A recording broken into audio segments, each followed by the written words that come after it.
عین خیالم نیست، فقط سرم. میدونی چرا؟ چون اصلا مال من نیست.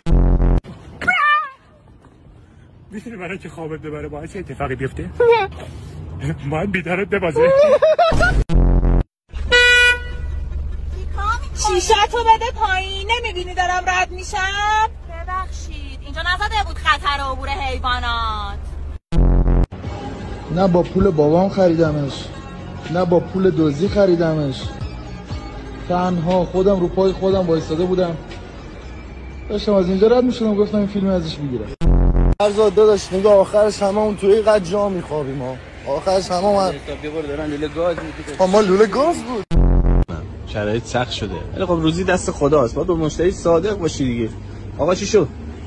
مطمئن نوشابه است؟ آره بابا ترسیده، فقط یکم رنگش پریده. چی جالب. بود برم. صداقت دوستان، صداقت